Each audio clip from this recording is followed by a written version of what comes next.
How's it going, guys? My name is Oliver. In today's video, I want to talk about how to price your social media marketing agency services.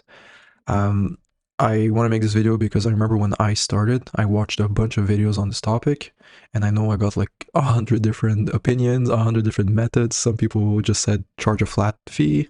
Others had this crazy formula to calculate where you had to know exactly every metric of everything that's happening in your business. And I realized that can be tricky when you start because you're not exactly sure what the metrics are supposed to be.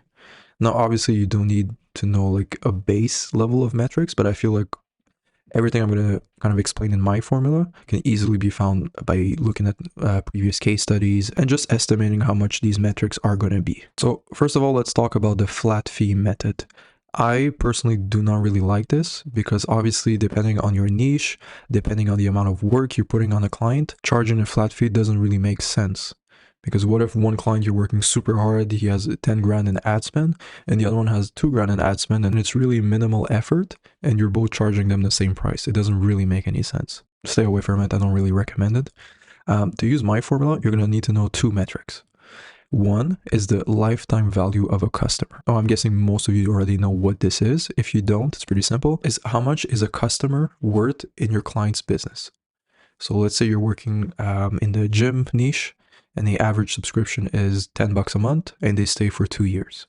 Then their lifetime value will be $240. Okay, $10 times 24 months, 2 years. Every business has a lifetime value. Some will be very high, others will be pretty low. Okay, depending on your niche. So how do you figure out the lifetime value? Best way is to directly talk with the business owner that you're working with. But if you're not working with any client and you just want to estimate more or less how much it's going to cost, I recommend just looking at case studies and doing your research online and finding out for your niche, what is the average retention for a client and how much does the average client pay when they visit that business.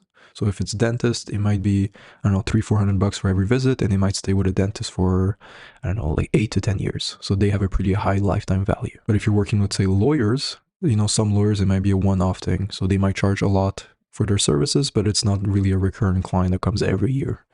So that's something you have to understand and know how to calculate. Once you have the lifetime value figured out, you need to determine what's the cost of acquisition to get a new client in that business. Now, depending if you're running Google ads, Facebook ads, or the method that you're using to acquire new clients, the cost of acquisition obviously is going to be different. In the ideal world, you would use your own numbers from your own case studies, which is why I recommend you starting out working for free so you can understand the base metrics. But again, if you're looking to kind of just estimate more or less how much it's going to cost me, look at previous case studies and look at, on average, how much does it cost to acquire a client.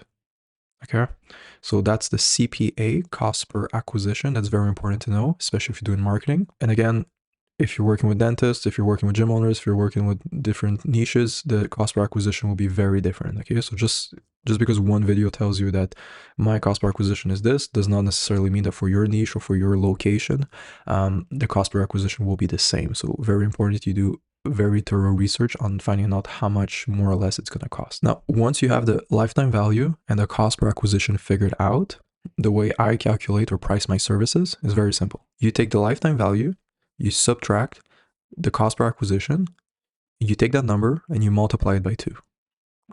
That is going to give you more or less how much you should be charging per month. Now, wait. If you're working with a niche that has a very low lifetime value, I'm in that situation. So my lifetime value for my clients is not very high. In that case, this formula does not make any sense. Okay, because imagine your lifetime value is $300 and it costs, let's say $50 to get a client. So that means with the formula, you should be charging 300 minus 50. It would be 250 times 2, $500 per month. Obviously, you don't want to be working for $500 a month. That's way too low. So what I recommend is to have a minimum.